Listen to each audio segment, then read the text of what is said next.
कांग्रेस, राहुल गांधी और शरद पवार मिलकर उद्धव ठाकरे को बोले आप सेक्युलर है, आप मुख्यमंत्री बन जाओ। अरे ये क्या है बाबा? क्या हमारे कान में फूल है या तुम हमको मुंह में चॉकलेट दे रहे? उनको मुख्यमंत्री बना दिए और हमारे जो सरकारी मुसलमान है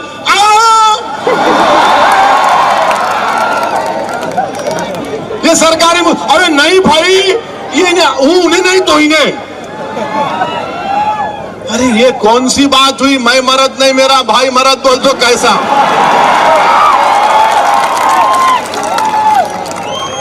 अरे आप बताओ, ये सेकुलरिज्म है?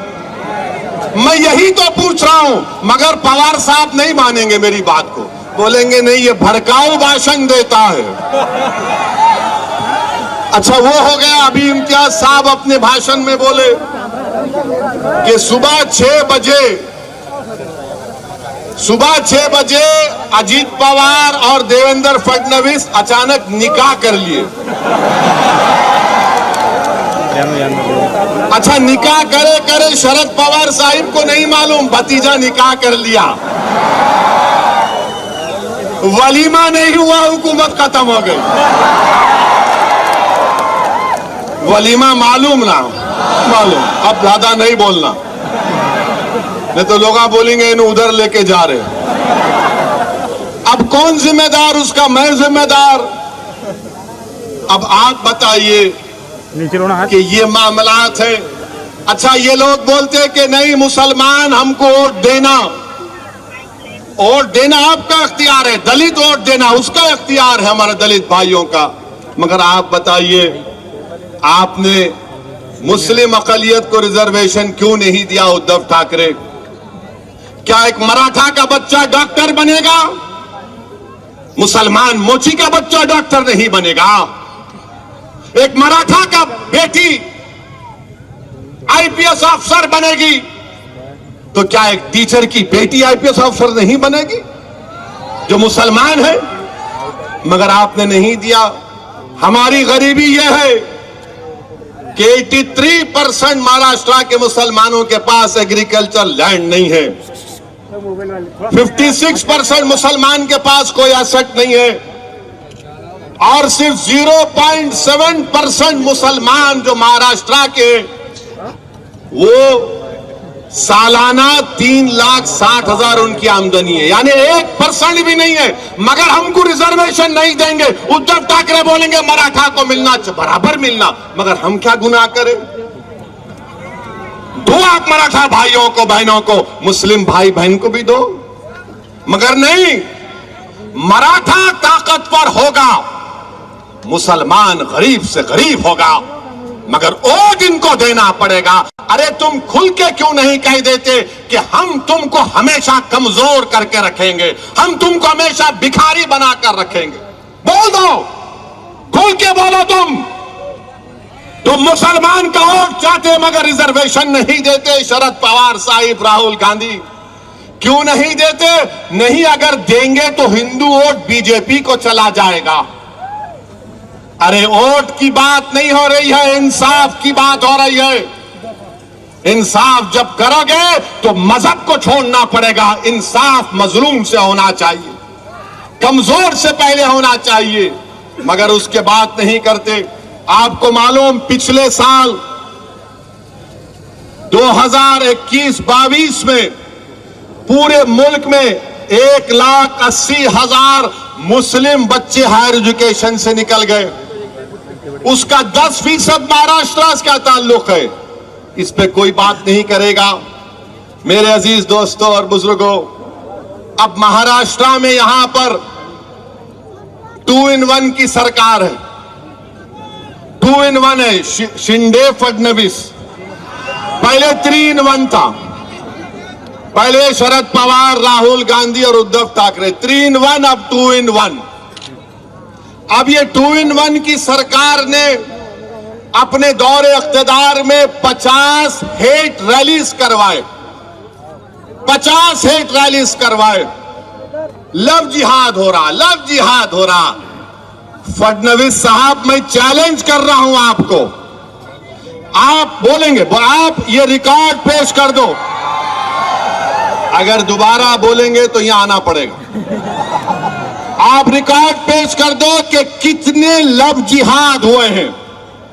और फडणवीस साहब, मैं तुमको चैलेंज कर रहा हूं, तुमको, शिंदे को, आरएसएस के भगवत को,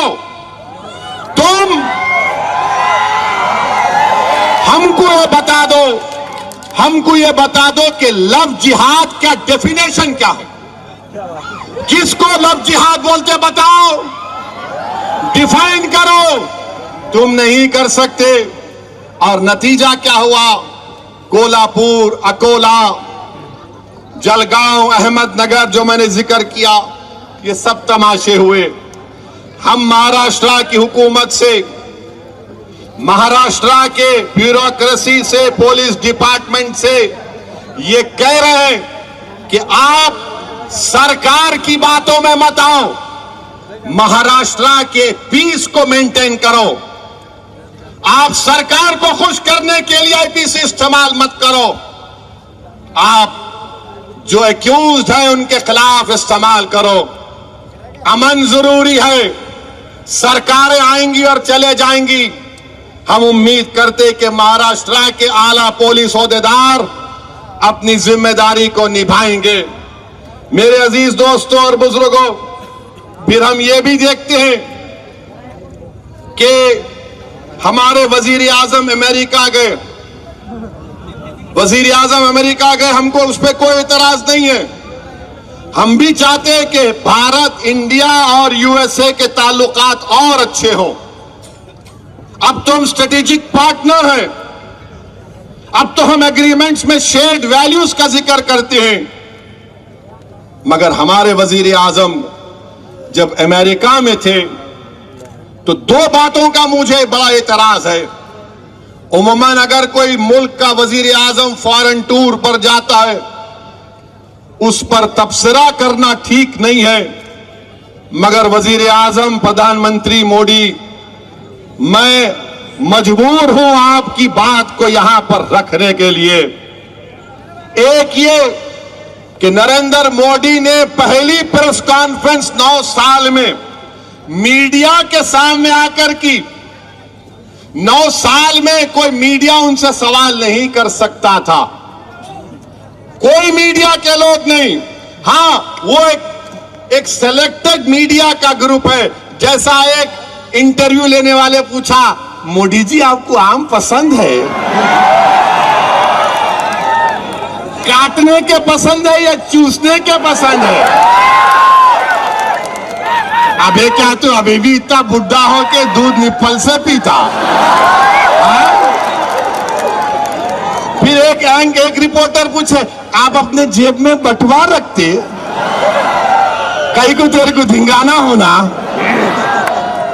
समझ नहीं। मगर वहां की एक रिपोर्टर ने, वॉल स्ट्रीट जर्नल के एक रिपोर्टर ने भारत के वजीर आजम से जो सवाल किया, देश के प्रधानमंत्री, मुझे बड़ी तकलीफ हुई, बड़ी पीड़ा हुई कि इस तरह से आपसे सवाल किया गया कि आप 9 साल से भारत के वजीर आजम प्रधानमंत्री हैं, 300 एमपी आपके पास हैं, और आपसे सवाल करने वाला ये सवाल करता है कि क्या आप भारत के मुसलमानों के लिए, भारत के मुसलमानों के लिए उनकी तकलीफ को दूर करने के लिए आप क्या काम करेंगे, और फ्रीडम ऑफ एक्सप्रेशन के लिए आप क्या करेंगे?